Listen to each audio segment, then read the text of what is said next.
Кайырлы күн, құрметті достар. Сіздермен бүгін күлше нанның рецептісімен бөліскім келеді.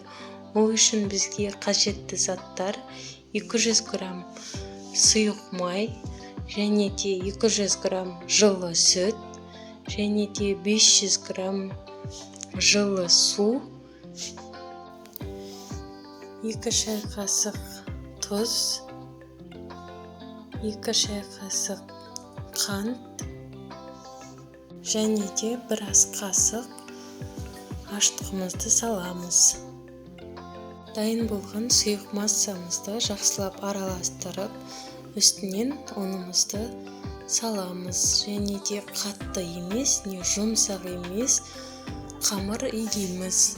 Қамырымызды жақсылап үстінен басып, 1 сағатқа жылы жерге орап ашытуға қоямыз.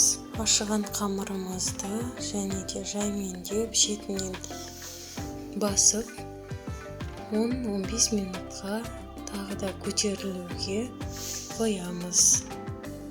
15 минутқа қалдырған қамырымыз өте әдемі болып көтеріледі.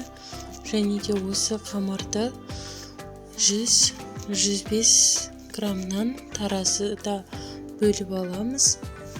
105 граммнан бөліп алған зуалаларымызды жақсылап дөңгелек етіп зуалалар жасаймыз.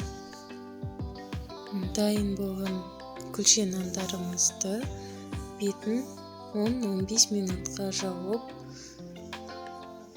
көтерілуге қоямыз. Сол кезде күлше нандарымыз өте көлемді болып көтеріледі. Көтерілген күлше нандарымызды осылай 2 саусақпен ортасынан басып шығамыз. Және де күлше нандарымыз қатты көтеріліп кетпес үшін ортасынан осылай шанышқымен басып шығамыз. Және де сүт пен жұмыртқаны күлше нандардың беті жылтыр, әдемі қызарып пісуі үшін жағып шығамыз. Мен әсемдеуге ақ күнжутты пайдаландым.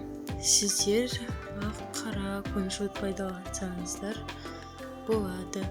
Және де қызып тұрған пеште 25-30 минут күлше нандарымызды пісіріп аламыз. Осылай әдемі, жұмсақ, тәтті күлше нандар шығады. Ұнаса, міндетті түрде пісіріп көріңіздер. Ас болсын. YouTube каналыма тіркеліп, қоңырауша белгісін баса кетуді ұмытпаңыз.